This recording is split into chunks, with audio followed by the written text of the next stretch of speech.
If you have struggled to easily maintain your aquascape, it's not because you don't know what you're doing, it's because you're not using the right tools. Stick around because I'm going to walk you through what they are and why they matter. Regular household items might seem fine at first, but they are not a good idea to use in your tank. When it comes to scissors, the angle is often wrong for the spaces you need to get to, and trimming carpeting plants makes it even worse, creating awkward situations where it's difficult to control the scissors. And of course, there's the fact that they are not stainless steel. They rust fast. That means you'll get bacteria and contaminants and other problems in your tank and a ruined pair of scissors.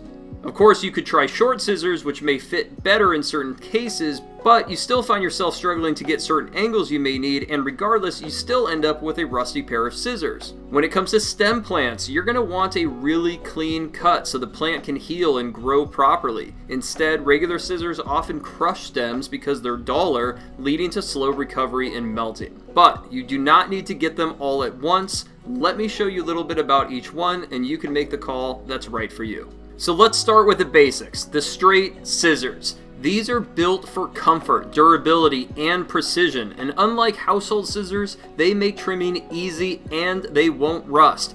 These are perfect for cutting straight lines, especially along the glass, where you need to cut the fronts of low-lying plants lower than the backs.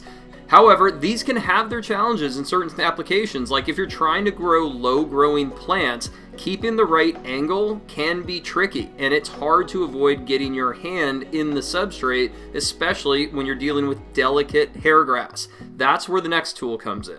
Wave scissors are designed to make those tough cuts easier. The curved shape gives you better control, so trimming awkward areas like under overhangs or even thick carpets becomes a lot simpler. For carpet plants, these are definitely a game changer. A staple tool in aquascaping is the curved scissors. They not only make those precise cuts without crushing stems, but the long straight handles allow you to get down deep in the stem where you want to make the cut in the first place. There's just enough curve to get into tricky places and a perfect amount for some work around hardscapes as well. If there were only one tool to have in your arsenal, especially if you're not doing low carpeting plants, this would be it. For fast trims, the spring scissors are the go-to. The spring action lets you cut quickly without getting tired, which is perfect for moss and carpeting plants. You'll want to pull these out when you're doing a lot of quick cuts, typically in dense areas, as well as finer work like me giving this Java moss-covered coconut shell a mohawk. If you're working on a big trim session, this will definitely save your hands. Now let's talk planting. Here is another staple tool in aquascaping. These straight fine tip tweezers have the reach you need, the comfort you want, and serrated edges for a secure grip so the stems don't slip out. I use these when planting tissue cultures where the length of the grip matters, because if you don't have all those roots covered, they'll not get buried and your plant will likely not be secure. Now, when it comes to the curved tweezers, these are a little bit more of a specialty tool. I find these to be easier for two main things. Number one, planting stem plants where the leaves would otherwise catch on the straight tweezers when you're pulling back. And number two, planting in water where it's most important that nothing touches the plant as you back out. Otherwise, it will definitely float, which can be very frustrating.